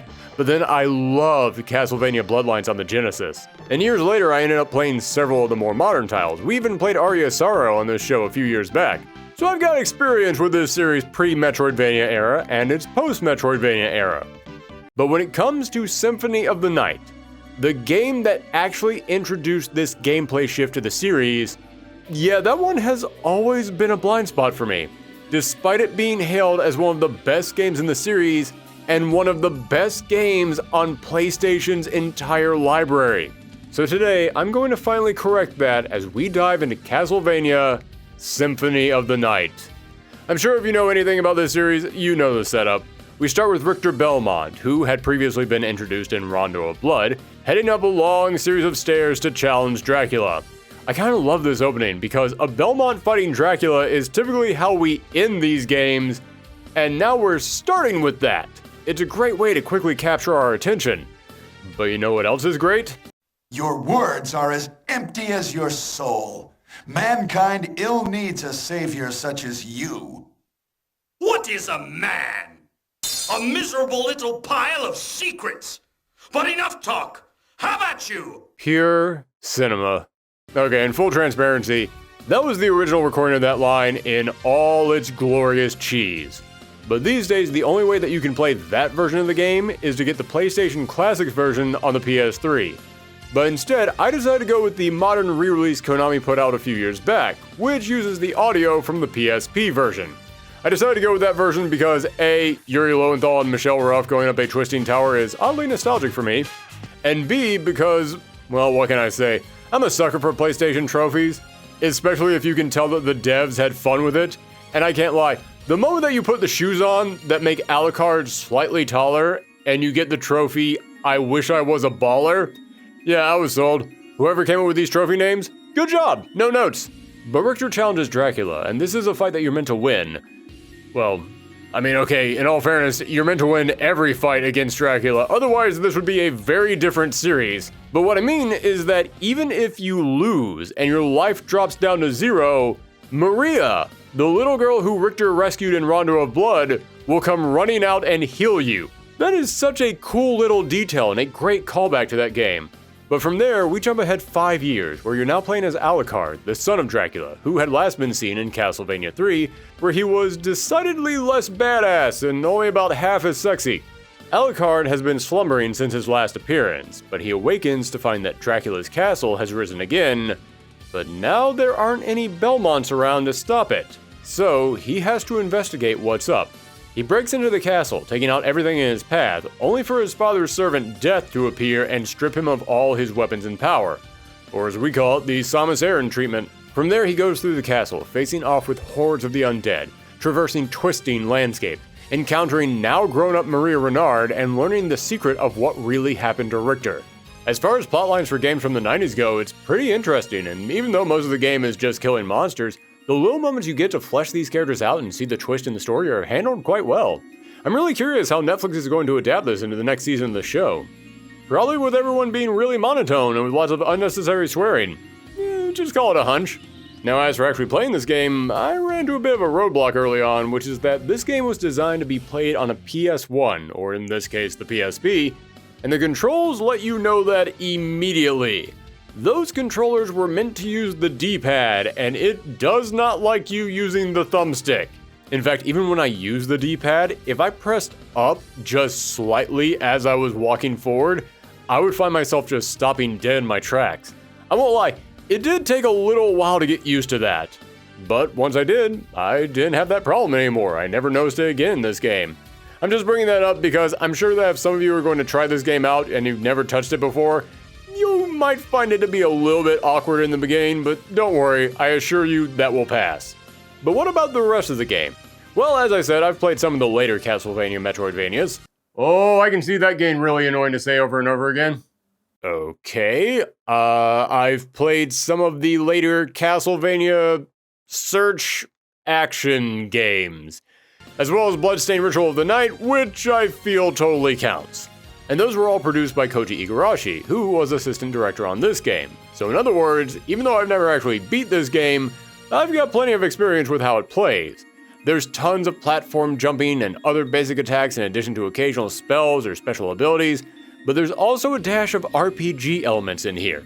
You'll level up as you fight, which increases your strength and abilities, but you can also find potions that can increase your stats, as well as weapons and armor which increase your attack and defense. And I've always loved how leveling up and equipment works in these games, because I feel like in most RPGs or other games with these mechanics, I need to put in the time to power myself up, and if I do that, then I'll be slightly stronger for the final battle than I would have been normally. But in these games, if you actually take the time to explore, to find all the items, to find all the secret bosses, to clear out all the enemies, you will be unstoppable when you get to that final boss. And that's exactly what I want out of these games. If I go above and beyond to do every single optional thing in the game and really grind away at all the enemies, please reward me for doing that. And sure enough, this game doesn't disappoint. Slight spoiler alert, but when I got to the penultimate fight in the game, the next to last boss that you're going to fight, here's what that looked like.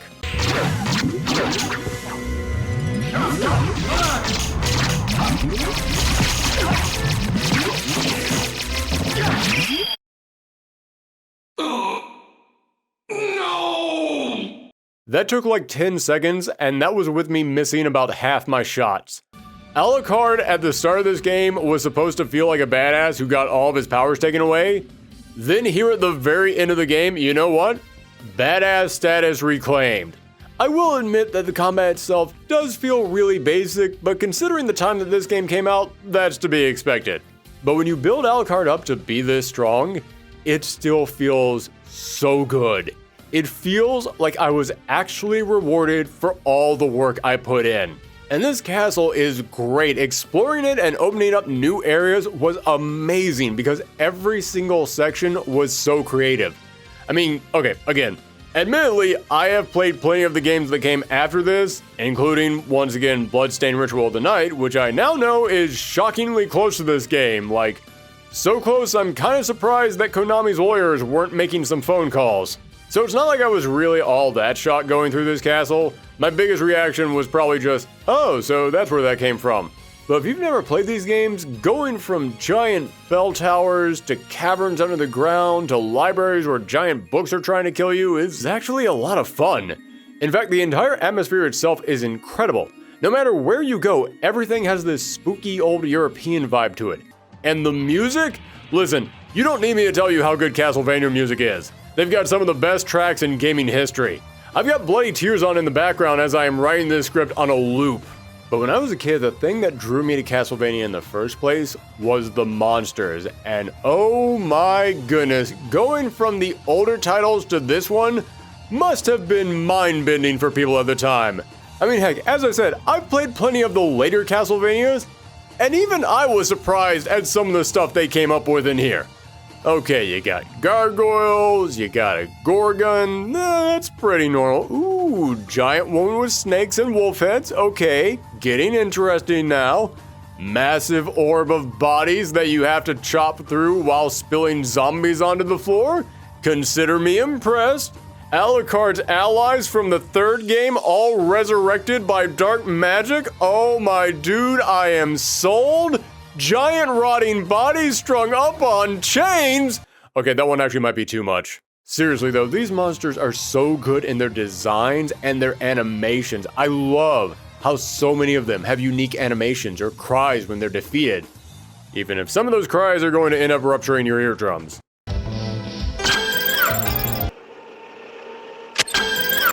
I really wish they wouldn't scream. And as I said, there's so many secrets in this game, including tons of secret bosses that you can just completely miss.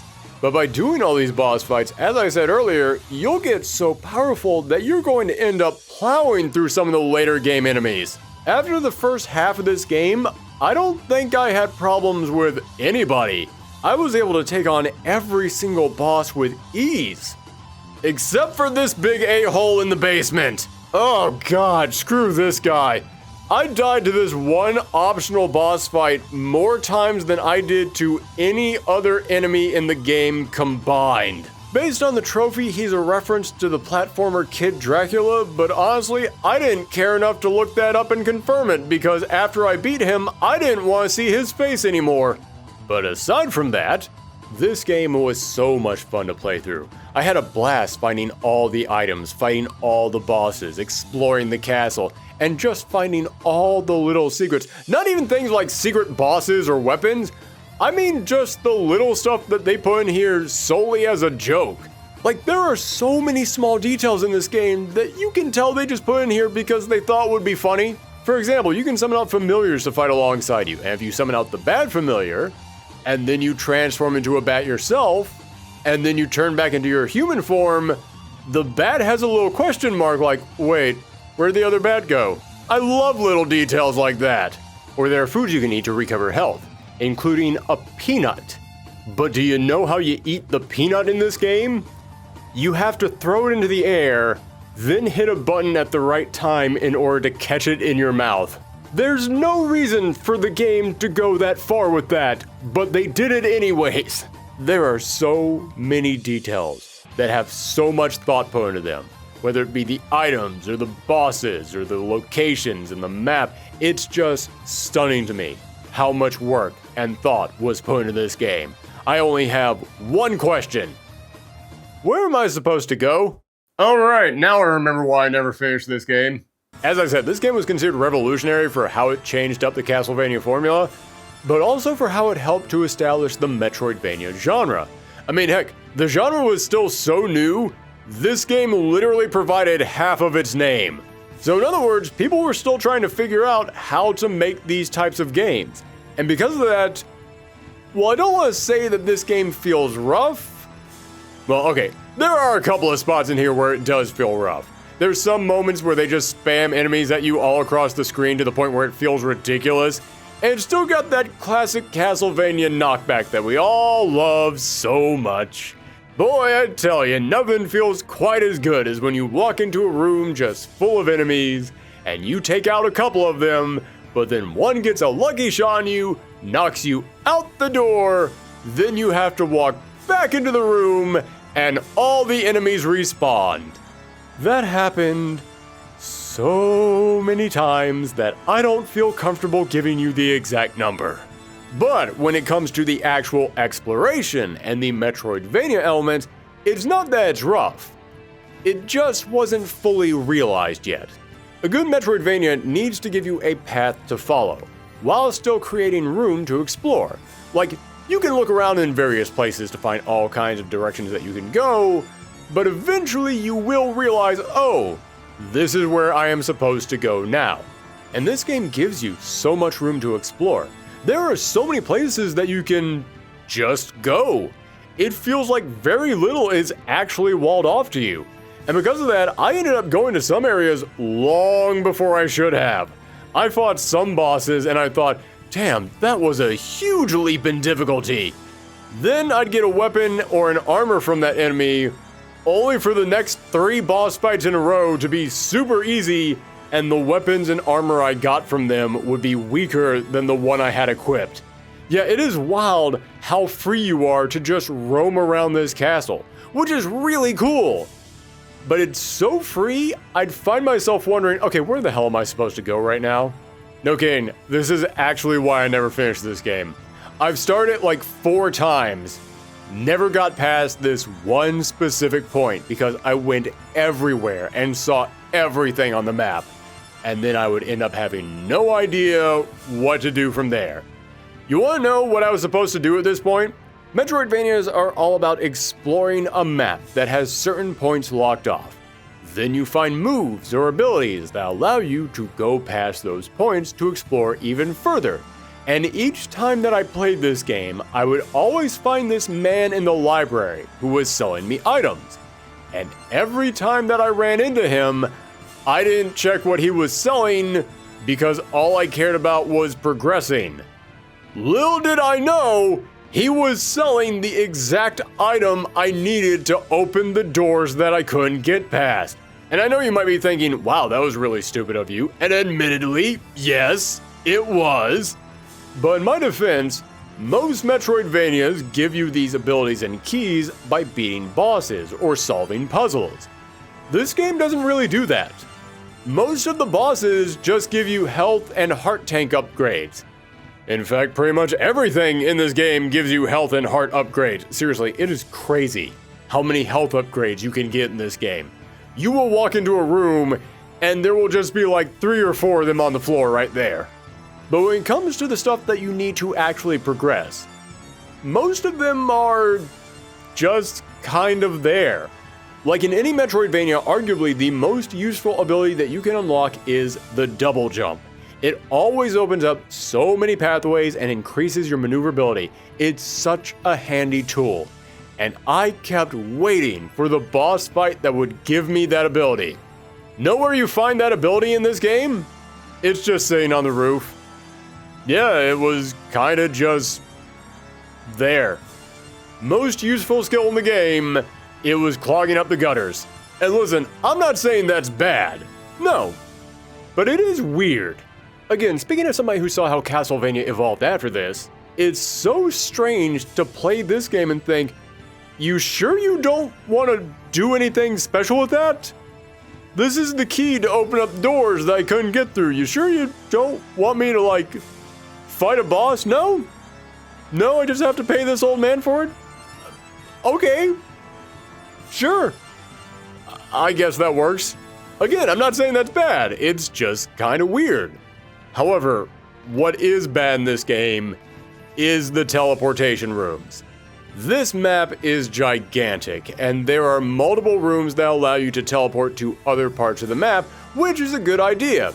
Except even with these rooms, you will still have to walk so far to backtrack to where you need to go. There would be so many moments when I would need to go back to a point in the map. So I would look and see where the nearest teleportation room was. And then I would see what the nearest teleportation room was to the point that I needed to get back to. And I would realize, you know, it might actually be quicker for me to just walk back there myself. And what makes that doubly frustrating is, I don't know if you can tell from this footage, but Alucard moves at the speed of molasses. Now I know why every speedrunner constantly backdashes through this game. Anything to move quicker is a good idea. So this is the one thing that I will actually point to as a negative of how experimental this game was. If this game was remade today, I guarantee you, even if they remade the map 100% accurately, they would still shove in there a couple of bonus teleportation rooms just to cut down on the amount of backtracking. Especially considering you don't have to go through this castle once, but twice. Yeah, I briefly mentioned this earlier, but now it's time to actually address this. We're going into spoiler territory here, so if you don't want anything ruined for you, then tune out now. But in all honesty, does anyone not know this? I feel like this is one of those plot twists that anybody who knows what a video game is knows about. So it turns out that Richter has gone evil and is the one controlling the castle now. But Maria begs Alucard not to kill him. Something must be wrong with him. This is not the Richter that she knew. Well, if you track down 2 special rings, then you can get these glasses. And if you equip them, when you fight Richter, you'll see a floating orb around him. And I'll be honest with you, aside from that one key that was being sold by the merchant, which always perplexed me, everything else in this game is so easy to find. I found most of the secrets just by playing the game. As I mentioned, they give you so much room to explore, so you'll be able to find almost everything on your own. But I didn't take any risk on this one. No, I knew about this twist and I was not about to get the bad ending. No, I looked up how to get these glasses and it's one of the only things in this game that I would actually describe as difficult. You actually have to go out of your way to find these things. But if you put these glasses on and you destroy that orb that's floating around Richter, then it will be revealed that Richter was being controlled by the Dark Priest Shaft. who I hear is one bad mother. Have you ever seen a joke that's so obvious you have to take it even though you know literally everyone else has already done it? But after you confront the Dark Priest shaft, he then reveals a mirror upside down version of the castle. And you have to then go through the entire castle again, but now everything is upside down.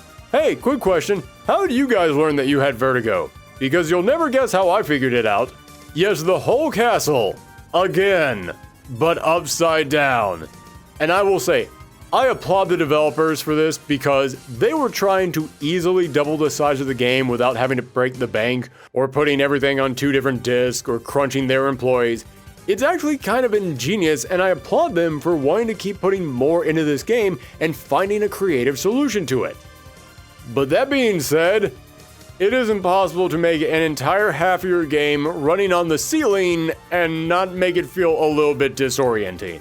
There were so many moments that I had to climb or fly around a room that used to be easy to traverse, and now it just feels so uncanny, like this is clearly not how this room was originally intended to be moved around in. I mean, yes, the game is still fun at this point, but I'd say it's only like 80% as fun as the first half of the game, and that is entirely due to how weird moving around the upside down castle is. But you know what? The first half of the game was pretty amazing, and 80% of amazing is still pretty good. And 50% of pretty good and 50% of amazing. You're never going to believe this, but in my notes here I just wrote down, I don't know how to end this math joke, you figure it out. Can you tell that I wrote this script after writing the one for Zombies Ate My Neighbors? Well, I have now finally played through Castlevania Symphony of the Night, and yeah, it's really damn good. This game still holds up. It was such a bold move of them to take Castlevania down this route, but when you play through this game, you can see why it took off. I had a blast playing this game, and it does so much right. However, knowing everything that I know about this genre and what came after it, would I say this is the best example of a Castlevania search action game? No, I definitely think there are some better ones out there. In fact, this might be a hot take, but if you ask me what is the best example of a Castlevania search action game, I'd say Bloodstained Ritual of the Night, which isn't even an official Castlevania game. But you know what? It's got the same tone. It definitely took inspirations from it. It was even made by Igarashi. Yeah, if I had to recommend one for people to check out, that's the one that I would go with. But if you have checked that game out, and you want to say, hey, where did this start? Where did a lot of this come from? Absolutely check out Castlevania Symphony of the Night. In fact, even if you haven't played that game, and you don't care about where it came from, I would still recommend Castlevania Symphony of the Night, because even if this game is a little bit rough around the edges, even if it isn't fully polished, what it does right, it does so well, you can easily overlook all of that. Well, Thorgiween 2024 has come to an end, and so has 2024. I want to thank all you guys for hanging out with me here tonight, because yeah, I know it is very weird that we decided to do this on New Year's Eve. Trust me, no one is more aware of that than the guy who was editing all this stuff together in late December. But you know what? I still love doing Thorgiween every single year. And even if we can't get that out in October, you know what? I still love doing this. I love talking about spooky games. It's not the kind of thing that I would love to do all year round, but once a year, during that magical time, whenever that time might be, I love to just dust off this old pumpkin shirt and come up here and just talk about these games that are so special to me. Even the games that drive me nuts still hold some kind of a special place in my heart. So I hope that you guys got some entertainment out of this tonight. I hope that your 2024 was as good as a year in our current nightmare landscape of a world can possibly be. And I hope that 2025 is even better to you guys. And I hope that 2025 is even better to this channel, because I've got some big plans. I hope you all stay tuned to see what I'm talking about. Thanks for tuning in, everyone. Stay safe out there, and happy Halloween. Listen, I gotta end Thorgiween by saying that. It doesn't matter if it's New Year's. I think I'll get some fruity frankenberry from the cupboard. Don't look in the cupboard. Oh, those eyes. Only helping. Snickers. We're definitely going to her house. If you want horror, you gotta go with the classics. Dracula, Frankenstein, the Wolf Man.